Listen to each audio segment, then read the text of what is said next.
അന്താരാഷ്ട്ര രാഷ്ട്രീയത്തിലും അമേരിക്കൻ ആഭ്യന്തര രാഷ്ട്രീയത്തിലും വലിയൊരു കൊടുങ്കാറ്റ് സൃഷ്ടിച്ചുകൊണ്ട് ഡൊണാൾഡ് ട്രംപിന്റെ വിദേശ നയങ്ങൾക്കെതിരെ കടുത്ത വിമർശനവുമായി പ്രമുഖ ഡെമോക്രാറ്റിക് പാർട്ടി നേതാവ് ഹക്കീം ജെഫ്രീസ് രംഗത്തെത്തിയിരിക്കുകയാണ്. ട്രംപിന്റെ തെറ്റായ നയങ്ങൾ കാരണം അന്താരാഷ്ട്ര തലത്തിൽ അമേരിക്കയുടെ സ്വാധീനം ദുർബലമാവുകയും അതേസമയം പശ്ചിമേഷ്യയിൽ ഇറാന്റെ ശക്തിയും സ്വാധീനവും മുൻപത്തേക്കാൾ വർദ്ധിക്കുകയും ചെയ്തുവെന്ന യുഎസ് കോൺഗ്രസ് അംഗത്തിന്റെ വലിയൊരു തുറന്നു പറച്ചിലാണ് ഇപ്പോൾ നയതന്ത്ര ലോകത്ത് ചർച്ചയാകുന്നത്. ആഗോളതലത്തിൽ അമേരിക്കൻ മേധാവിത്വത്തിന് കോട്ടം തട്ടുന്ന രീതിയിലാണ് ഇപ്പോഴത്തെ ഭരണകൂടം മുന്നോട്ടു പോകുന്നത് എന്ന പ്രതിപക്ഷത്തിന്റെ കുറ്റപ്പെടുത്തൽ ട്രംപിന് വലിയ രാഷ്ട്രീയ പ്രതിസന്ധിയാണ് ഉണ്ടാക്കുന്നത്.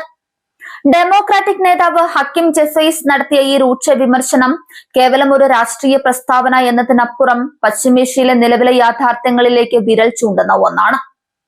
ട്രംപ് ഭരണകൂടം നടപ്പിലാക്കുന്ന ഏകപക്ഷീയമായ ഉപരോധങ്ങളും നയതന്ത്രപരമായ പിന്മാറ്റങ്ങളും അമേരിക്കയെ അന്താരാഷ്ട്ര തലത്തിൽ ഒറ്റപ്പെടുത്തുകയാണെന്ന് അദ്ദേഹം വാദിക്കുന്നു. അമേരിക്കയുടെ ഈ നയതന്ത്ര പരാജയങ്ങളെ കൃത്യമായി ഉപയോഗപ്പെടുത്തിക്കൊണ്ടാണ് ഇറാൻ മേഖലയിൽ തങ്ങളുടെ സ്വാധീനം ഉറപ്പിക്കുന്നത്. ഒമാൻ ഉൾപ്പെടെയുള്ള പ്രമുഖ പ്രാദേശിക ശക്തികൾ ഇറാന്റെ തന്ത്രപ്രധാനമായ നീക്കങ്ങൾക്ക് പരസ്യ പിന്തുണയുമായി രംഗത്തെത്തിയത് ഇതിന്റെ വ്യക്തമായ തെളിവാണ്. ട്രംപിന്റെ അമേരിക്ക ഫസ്റ്റ് എന്ന നയം യഥാർത്ഥത്തിൽ അമേരിക്ക എലോൺ അഥവാ അമേരിക്ക ഒറ്റപ്പെടുത്തുന്ന ഒരു നയമായി മാറിയിരിക്കുമെന്നതാണ് പ്രതിപക്ഷത്തിന്റെ പ്രധാന ആക്ഷേപം. പരമ്പരാഗത സഖ്യകക്ഷികളെ പിണക്കിക്കൊണ്ട് മുന്നോട്ടു പോകുന്ന ട്രംപിന്റെ ശൈലി ആഗോളതലത്തിൽ ചൈന, റഷ്യ, ഇറാൻ തുടങ്ങിയ വിരുദ്ധ ശക്തികൾക്ക് പുതിയ സഖ്യങ്ങൾ രൂപീകരിക്കാൻ അവസരമൊരുക്കുകയാണ് ചെയ്തത്. ഹോർമുസ് കടലിടുക്ക് പോലുള്ള അതീവ തന്ത്രപ്രധാനമായ ജലപാതകളിൽ അമേരിക്കയ്ക്ക് ഉണ്ടായിരുന്ന പൂർണ്ണ നിയന്ത്രണം ഇപ്പോൾ ചോദ്യം ചെയ്യപ്പെടുകയാണ്. കപ്പലുകൾക്ക് സർവീസ് ഫീസ് ഏർപ്പെടുത്താനുള്ള ഇറാന്റെ നിർദ്ദേശത്തെ തടയാൻ അമേരിക്കയ്ക്ക് സാധിക്കാതെ പോയത് ആഗോള നാവിക മേധാവിത്വത്തിൽ യുഎസിനുള്ള സ്വാധീനം കുറയുന്നതിന്റെ ലക്ഷണമായി പ്രതിപക്ഷം കാണിക്കുന്നുണ്ട്. ശക്തി പ്രകടനങ്ങൾക്കപ്പുറം പ്രായോഗികമായ നയതന്ത്രം ഉപയോഗിക്കാൻ ട്രംപ് ഭരണകൂടം പരാജയപ്പെട്ടുവെന്നാണ് കോൺഗ്രസ് അംഗങ്ങൾ വിമർശിക്കുന്നത്. ഈ രാഷ്ട്രീയ വാക്പോര് അമേരിക്കൻ പാർലമെന്റായ കോൺഗ്രസിനുള്ളിലും വലിയ ചേരിതിരിവിന് കാരണമായിട്ടുണ്ട്.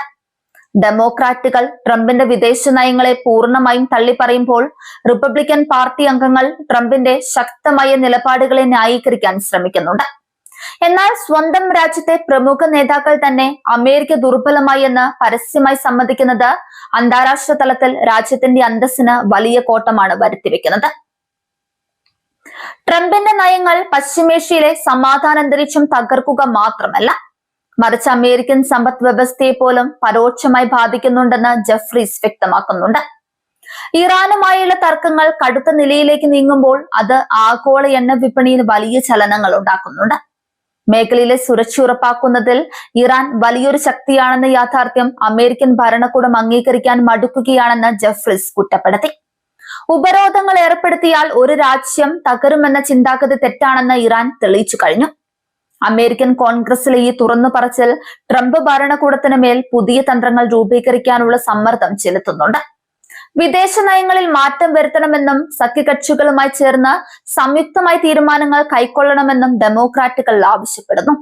അതേസമയം ട്രംപ് അനുകൂലികൾ ഈ വാദങ്ങളെ പൂർണ്ണമായും തള്ളിക്കളയുകയാണ് ചെയ്യുന്നത്. ട്രംപിന്റെ കടുത്ത നിലപാടുകൾ കാരണമാണ് ഇറാൻ കൂടുതൽ ചർച്ചകൾക്ക് തയ്യാറാകുന്നത് എന്നാണ് അവരുടെ അവകാശവാദം. അമേരിക്കയുടെ സൈനിക ശേഷി ഇപ്പോഴും ലോകത്ത് ഒന്നാമതാണെന്നും അതിന് യാതൊരു തരത്തിലുള്ള കോട്ടവും തട്ടിയിട്ടില്ലെന്നും റിപ്പബ്ലിക്കൻ കേന്ദ്രങ്ങൾ വാദിക്കുന്നുണ്ട്. എന്നാൽ ഭൗമരാഷ്ട്രീയ നിരീക്ഷകർ ഹക്കീം ജെഫ്രീസിന്റെ പ്രസ്താവനയെ ഗൗരവത്തോടെയാണ് കാണുന്നത്. കേവലം സൈനിക ശക്തി മാത്രമല്ല, നയതന്ത്രപരമായ സ്വാധീനവും സഖ്യകക്ഷികളുടെ പിന്തുണയുമാണ് ഒരു വൻ ശക്തിയുടെ യഥാർത്ഥ കരുത്ത്. ഈ രണ്ട് കാര്യങ്ങളിലും അമേരിക്കയ്ക്ക് ഇപ്പോൾ മുൻപത്തേക്കാൾ വലിയ വെല്ലുവിളികൾ നേരിടേണ്ടി വരുന്നുണ്ടെന്നത് നിഷേധിക്കാൻ കഴിയാത്ത വസ്തുതയാണ്. ഈ സാഹചര്യത്തിൽ വരാനിരിക്കുന്ന യുഎസ് തെരഞ്ഞെടുപ്പുകളിലും വിദേശ നയം ഒരു പ്രധാന ചർച്ചാ വിഷയമായി മാറും. ട്രംപിന്റെ പരാജയങ്ങൾ ജനങ്ങൾക്ക് മുൻപിൽ തുറന്നു കാട്ടാനാണ് ഡെമോക്രാറ്റിക് പാർട്ടി ശ്രമിക്കുന്നത്. അമേരിക്കയെ വീണ്ടും ശക്തമാക്കുമെന്ന ട്രംപിന്റെ വാഗ്ദാനം യഥാർത്ഥത്തിൽ രാജ്യത്തെ ദുർബലമാക്കുകയാണ് ചെയ്തതെന്ന വക്താക്കളുടെ പ്രചാരണം ശക്തമാവുകയാണ്. ഇറാനെ സംബന്ധിച്ചിടത്തോളം അമേരിക്കൻ രാഷ്ട്രീയത്തിലെ ഈ ഭിന്നത വലിയൊരു അനുകൂല ഘടകമാണ്. വാഷിംഗ്ടണിൽ ഒരൊറ്റ അഭിപ്രായമില്ലാത്തത് ടെഹ്റാന് തങ്ങളുടെ നയങ്ങളുമായി കൂടുതൽ മുന്നോട്ടു പോകാൻ ധൈര്യം നൽകുന്നുണ്ട്. അമേരിക്ക ദുർബലമാണ്, ഇറാൻ ശക്തമാണ് എന്ന ഈ പ്രസ്താവന ആഗോള രാഷ്ട്രീയത്തിലെ ശക്തി സന്തുലിതാവസ്ഥയിൽ വന്നിട്ടുള്ള വലിയ മാറ്റങ്ങളുടെ പ്രതിഫലനമാണ്. ഏകപക്ഷീയമായ ആധിപത്യത്തിന്റെ കാലം കഴിഞ്ഞുവെന്നും പ്രാദേശിക ശക്തികളെ അവഗണിച്ചുകൊണ്ട് ഒരു ശക്തിക്ക് മുന്നോട്ടു പോകാൻ കഴിയില്ലെന്നുമുള്ള വലിയ പാഠമാണ് ഈ അമേരിക്കൻ രാഷ്ട്രീയ നാടകം ലോകത്തിന് നൽകുന്നത്.